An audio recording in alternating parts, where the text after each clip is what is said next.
ലക്ഷത്തിലധികം വോട്ടുകളുടെ ഭൂരിപക്ഷത്തിന് വിജയിച്ച ആര്യാടൻ ഷൗക്കത്തിനും ഈ ചാണ്ടി ഉമ്മനും മന്ത്രിസ്ഥാനത്തെത്താനുള്ള വല്ല സാധ്യതയുണ്ടോ? അത് പറയാം. അതോടൊപ്പം തന്നെ ഏറ്റവും കൂടുതൽ ഭൂരിപക്ഷത്തിന് വിജയിച്ചവർ ആരൊക്കെയാണ് എന്നതുകൂടി നമുക്കൊന്ന് പരിശോധിക്കാം. സംസ്ഥാനത്ത് ഏറ്റവും കൂടുതൽ ഭൂരിപക്ഷത്തിന് വിജയിച്ചിരിക്കുന്നത് നമ്മൾ പ്രവചിച്ചതുപോലെ തന്നെ മുസ്ലിം ലീഗ് നേതാവായിട്ടുള്ള PK കുഞ്ഞാലിക്കുട്ടി തന്നെയാണ്.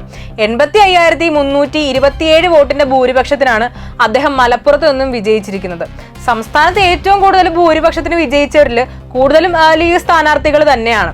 എന്നാൽ കോൺഗ്രസിൽ നിന്ന് ഏറ്റവും കൂടുതൽ ഭൂരിപക്ഷത്തിന് വിജയിച്ചത് ആര്യാടൻ ഷൗക്കത്താണ് എന്നത് കോൺഗ്രസ് നേതാക്കളെ പോലും ശരിക്കും വിസ്മയിപ്പിച്ച ഒരു കാര്യം തന്നെയാണ്. ഉപതെരഞ്ഞെടുപ്പിൽ അദ്ദേഹം നേടിയ 11,000 വോട്ടിന്റെ ഭൂരിപക്ഷമാണ് ഒറ്റയടിക്ക് അദ്ദേഹം 54,851 ആക്കി അങ്ങ് ഉയർത്തിയിരിക്കുന്നത്.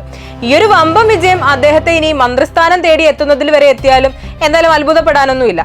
ആര്യാടൻ മുഹമ്മദിന്റെ മകൻ ബാപ്പ നേടിയതിനേക്കാൾ വലിയ ഭൂരിപക്ഷം നേടി നിലമ്പൂരിലെ വിജയം ആവർത്തിച്ചത് കോൺഗ്രസിനെ സംബന്ധിച്ച് വലിയ ആവേശം തന്നെയാണ് ഇപ്പോൾ ഉണ്ടാക്കിയിരിക്കുന്നത്. ഈ ഭൂരിപക്ഷത്തിന്റെ കാര്യത്തിൽ 2ാം സ്ഥാനത്ത് എത്തിയിരിക്കുന്നത് തിരൂരങ്ങാടിയിൽ നിന്നും വിജയിച്ച ലീഗ് സ്ഥാനാർത്ഥി PMA സമീറാണ്. ഈ കുഞ്ഞാലിക്കുട്ടിയുടെ നോമിനി എന്നൊരു പ്രചരണത്തിന് മുന്നോടിച്ചുകൊണ്ട് 63,387 വോട്ടിന്റെ തകർപ്പം ഭൂരിപക്ഷത്തിനാണ് അദ്ദേഹം തിരൂരങ്ങാടിയിൽ നിന്നും വിജയിച്ചിരിക്കുന്നത്. 3ാമത്തെ ഭൂരിപക്ഷം കോട്ടയ്ക്കിൽ നിന്ന് വിജയിച്ച ലീഗിന്റെ തന്നെ ആബിദ് ഹുസൈൻ തങ്ങൾക്കാണ്. 62,638 വോട്ടിന്റെ ഭൂരിപക്ഷമാണ് തങ്ങൾ നേടിയിരിക്കുന്നത്.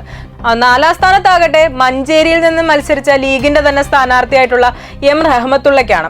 അദ്ദേഹത്തിന്റെ ഭൂരിപക്ഷം ആകട്ടെ 57,887 വോട്ടുകളാണ്. 5ാമനാകട്ടെ കൊണ്ടോട്ടിയിൽ നിന്ന് മത്സരിച്ച TP അഷ്റഫ് അലിയാണ്. 56,017 വോട്ടുകളുടെ ഭൂരിപക്ഷമാണ് ഈ ലീഗ് സ്ഥാനാർത്ഥി നേടിയിരിക്കുന്നത്. 6ാമത്തെ ലിസ്റ്റിലാണ് നേരത്തെ സൂചിപ്പിച്ച ആര്യാടൻ ഷൗക്കത്ത് വരുന്നത്. 7ാമനും കോൺഗ്രസിൽ നിന്നുള്ള ആള് തന്നെയാണ്. ഉമ്മൻചാണ്ടിയുടെ മകനായിട്ടുള്ള ചാണ്ടി ഉമ്മൻ 52,907 വോട്ടിന്റെ ഭൂരിപക്ഷത്തിനാണ് വിജയിച്ചിരിക്കുന്നത്. രാഹുൽ ഗാന്ധി താല്പര്യമെടുത്താൽ ചാണ്ടി ഉമ്മനും മന്ത്രിസഭയിൽ എന്തായാലും എത്തും.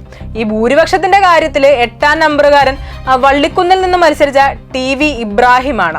51,287 വോട്ടുകളുടെ ഭൂരിപക്ഷമാണ് അദ്ദേഹം നേടിയിരിക്കുന്നത്. ഈ ലിസ്റ്റിലത്തെ ഒടുവിലത്തെ പേര് ഉമാ തോമസിന്റേതാണ്. ഈ തൃക്കാക്കരയിൽ നിന്ന് മത്സരിച്ച ഉമാ തോമസ് നേടിയത് 50,211 വോട്ടുകളുടെ ഭൂരിപക്ഷമാണ്.